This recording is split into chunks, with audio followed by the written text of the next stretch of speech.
இது வந்து ஒரு கண்டிப்பா 100% சக்சஸ்ஃபுல் கொடுக்கும். நம்ம 24 hours சும்மா எடுத்து மாலையா போட்டுட்டு போனீங்கன்னா நாம கடையில வாங்கி மத்த பாசிகளா மாற்றோம்ல, அந்த மாதிரிதான் இருக்கும். அதனால எதை எப்படி செய்ய வேண்டும் என்று திட்டமிட்டு செயல்பட்டால் உங்கள் வாழ்க்கையில் முருகரா இருந்தாலும் சரி, விநாயகரா இருந்தாலும் சரி, பெருமாளா இருந்தாலும் சரி. இப்ப நான் வந்து பெருமாள் அப்படின்னா ஸ்படிக மாலையும் சப்போர்ட் பண்ணும், சிவனுக்கும் ஸ்படிக மாலை சப்போர்ட் பண்ணும். இந்த கற்கள் எல்லாமே வந்து நவரத்தனோட சம்பந்தப்பட்டது தான்.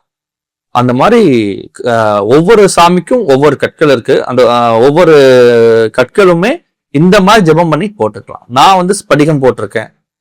ஒவ்வொரு நாளும் ஒவ்வொரு மாதிரியான பிரார்த்தனை இருக்கும். அந்த ஒவ்வொரு நாளுக்கும் தகுந்த மாதிரியான ஒரு கற்கள் யூஸ் பண்ணிக்குவோம். அந்த மாதிரி ஒரு நாள் விரதம் இருக்கணும். முதல் விரதம் இருக்கணும். எல்லாருமே முருகருக்கோசம் ஒரு நாள் சாப்பிடாம இருக்கணும்.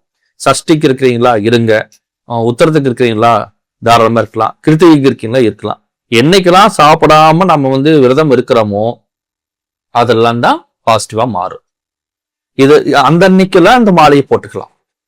எல்லா நாளும் போறதை விட விரதம் இருக்க நாட்கள் போட்டேன்னா அது சக்சஸ்ஃபுல் ஆயிடும். நாம இங்க மாலை போட்டு டீ கடைக்கு போய் ஒரு டீ குடிக்கிறோம்னு வச்சுக்கோங்களேன், ஒரு ஐயங்கார் பேக்கரியில, அந்த மாலைக்கும் மரியாதை இல்லாம போயிடும். அப்ப என்ன ஆகும்னா நெகட்டிவா மாறிடும். ஏன் அப்படி சொல்றோம்னா, அப்புறம் ஏன் மாலை போட்டு எல்லாம் வெறுங்கால நடந்து போறீங்க?